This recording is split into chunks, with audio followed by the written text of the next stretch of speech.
out to Kaʻū today because I have to pick up my sister. And I dropped her off 2 days ago in Miloli'i. And now it's just going back there to go pick her up. She's out there for an internship, so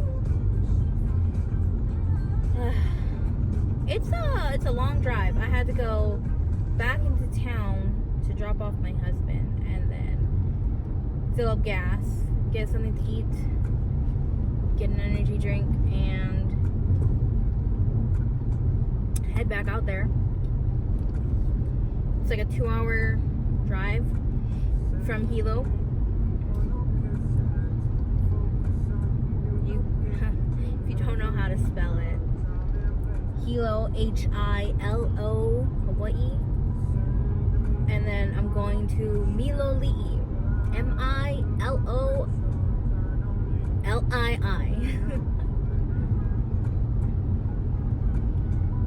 So I will show you guys bits and pieces of what I am seeing. So right now we are heading uphill towards Volcano.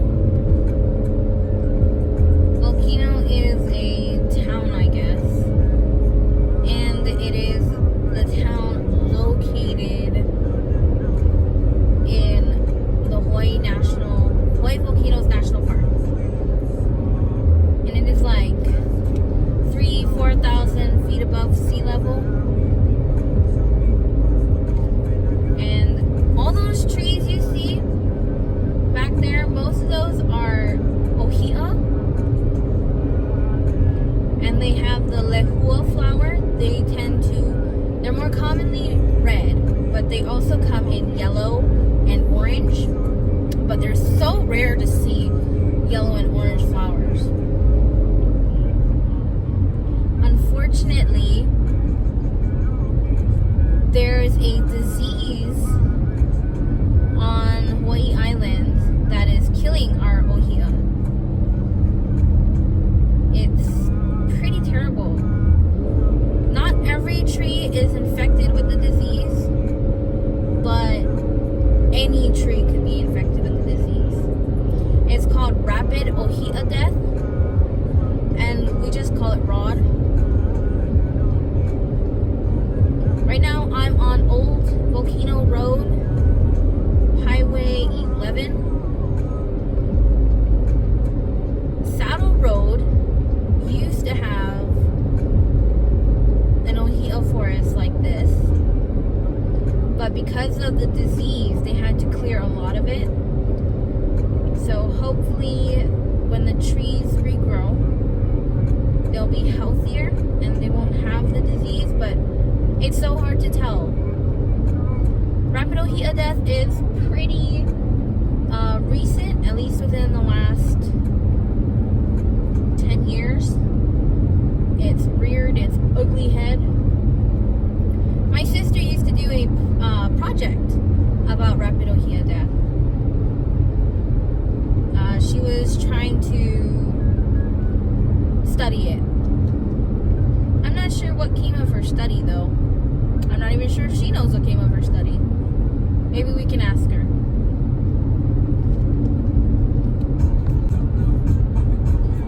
So right now we are passing Volcano Village.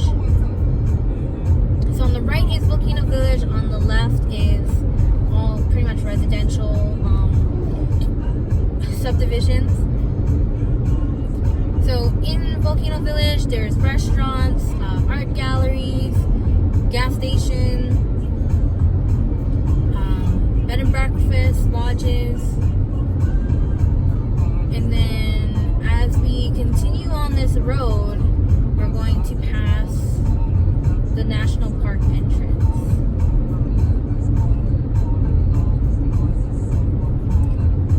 Volcano is pretty cold because of the high elevation.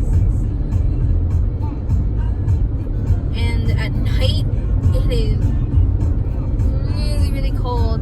It's pretty windy, even with like all these trees to block the wind. It is so cold. And if you ever go go to Hawai'i Volcanoes National Park, please note that this portion is federal highway, and the speed limit does drop from 55 to 45. If you are caught speeding here, you could pay a hefty fine. So here we are entering into the national park itself. It's like, it covers hundreds of square miles. But the part that everybody likes to go to is Halema'uma'u crater. Unfortunately, since the eruption last year, they haven't been able to open up the park in its full capacity. The roads are still under maintenance. I'm not sure if they brought water back to the whole area. I'm pretty sure the visitor center is back on water. But yeah, the eruption was crazy. The park took a huge hit because the crater's right there in the park.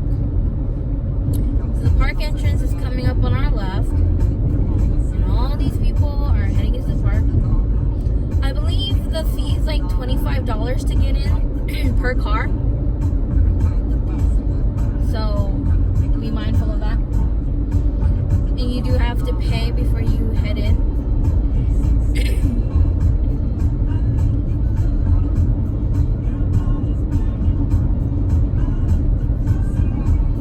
And like, to set the record pretty straight here, the eruption that happened last year, last May to August, happened in Leilani Estates, which is in Puna.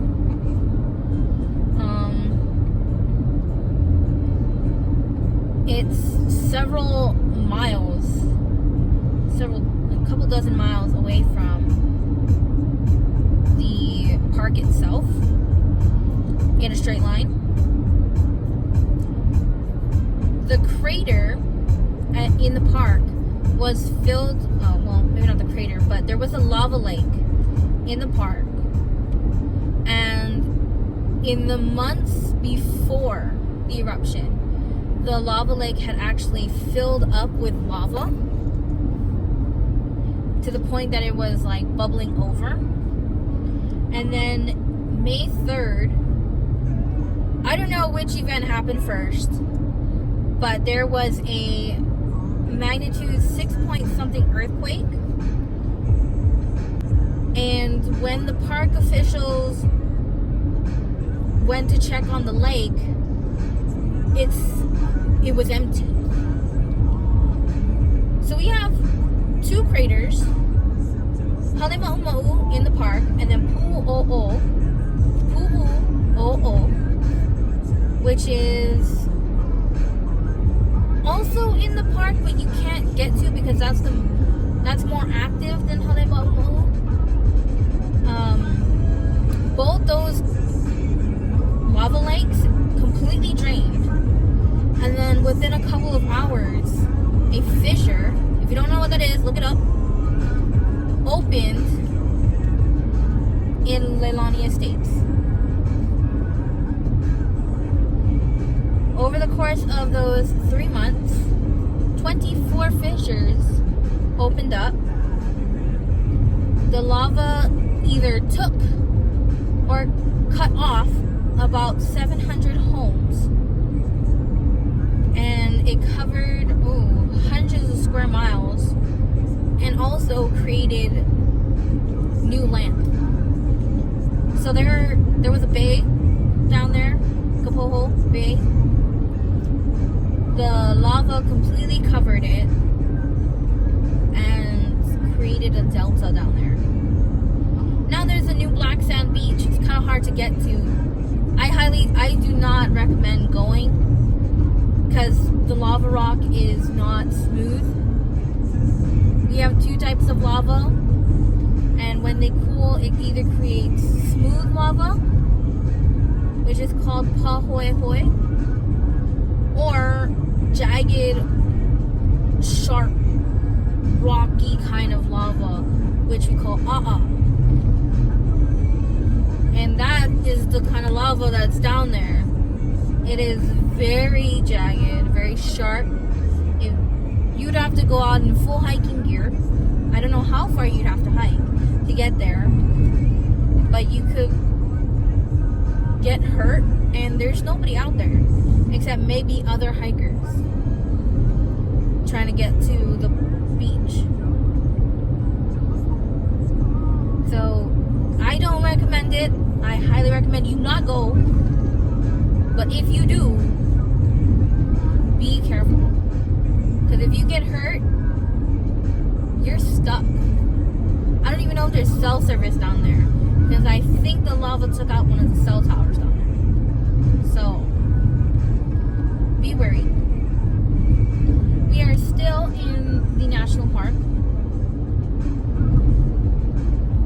And then ahead of us, I don't know if you can tell, because the clouds are blocking the summit, but if ahead of us is Mauna Loa. It's our biggest volcano. It is a shield volcano. It's long, it's wide, it's very big. The last time it erupted was, I believe, in 1980. I believe. And since the eruption last year, there has been an uptick in activity, but the officials aren't too worried about it because Mauna Loa has been kind of grumpy, showing signs of activity for a while. There's just a lot of earthquakes happening. The volcano that erupted last year was Kilauea. It's a smaller volcano. It's newer by like several thousand years. New.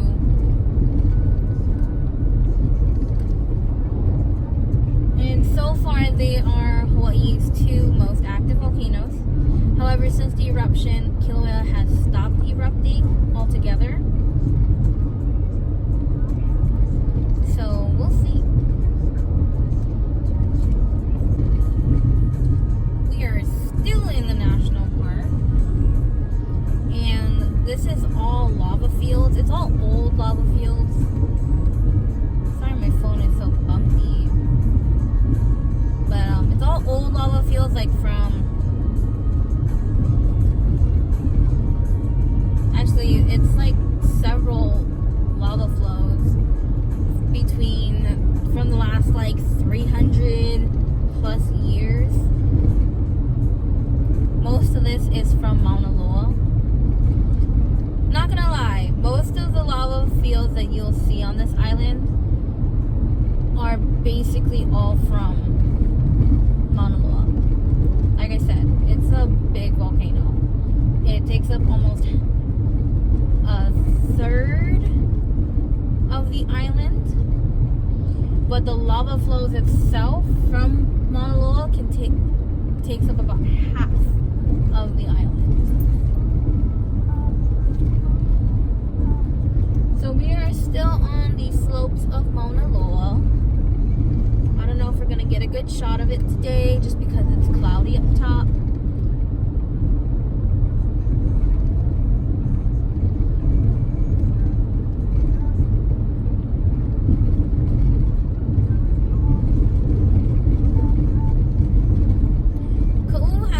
Pretty awesome beaches. There is Punaluu Black Sand Beach, which we will be passing. There's the South Point Green Sand Beach, which we'll also be passing, but both of those we won't really be able to see. Okay, so now the speed limit's back up to 50, thank goodness. But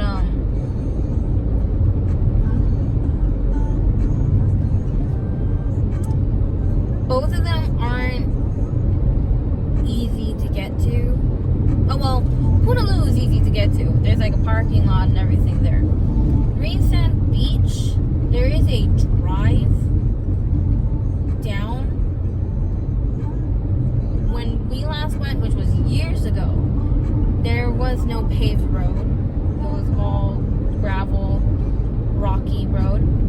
know if it's the same now. But there is an area that you can park, and then you have to climb down the cliff. There's like a little switchback trail going down. And at the bottom of the cliff is the green sand beach. It is green because our lava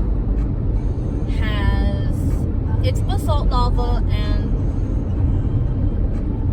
the chemical composition of our lava creates olivine, which is a green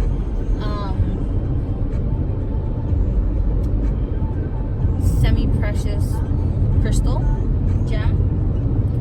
And when the waves crash against the lava rock, just like with the black sand beach, it breaks up the lava rock, and basically the black sand is lava rock, and the green sand is olivine from the lava rock. So I guess because they're different densities, the waves take them, it kind of like takes them in separate directions, lands them at separate beaches. It's interesting for sure. It's beautiful. When you stand at the top of the cliff and you look down, it is a beautiful beach. Or at least it was like 10 years ago. I don't know about now. With so many people visiting, I'm not entirely sure if it's still beautiful.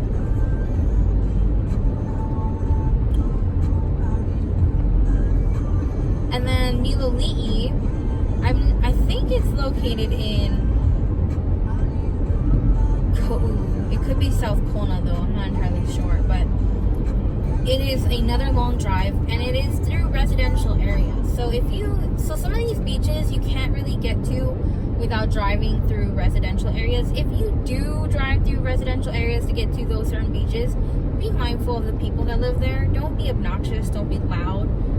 Miloli'i is like, the drive down is really quiet.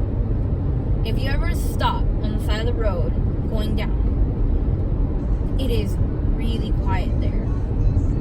So be mindful. Don't blast your music. Don't rev your engine too much. You might have to just get back up the hill, but just be mindful of the residents that live there. But it is a drive down, and it is a hell of a drive back. It's a steep drive. I don't think there's any running water at the beach because it's so far away from the highway. Even the residents there have catchment tanks. Honestly, Hawaii is beautiful. If you ever come to Hawaii Island, which I highly suggest, just take some time to drive around the island. Appreciate its beauty. It is a beautiful place. I mean, you can go to Oahu and Kauai where they have more things to do, better hotels to stay at, more easily accessible beaches to go to. But if you are looking for adventure, if you are looking for beautiful views, I don't think there's any place better than Hawaii Island. We have trails for you to hike. We have mountains for you to climb. We have valleys for you to zip line, waterfalls for you to jump off of. I do not suggest that. But if you're crazy enough, go for it. We have beaches for you to go to. You gotta work for it. But when you get there, I swear, I promise you, it is worth it. We have beautiful sights to see. Our hotels are kind of subpar, but if you just need a place to sleep, if you're going to be out all day,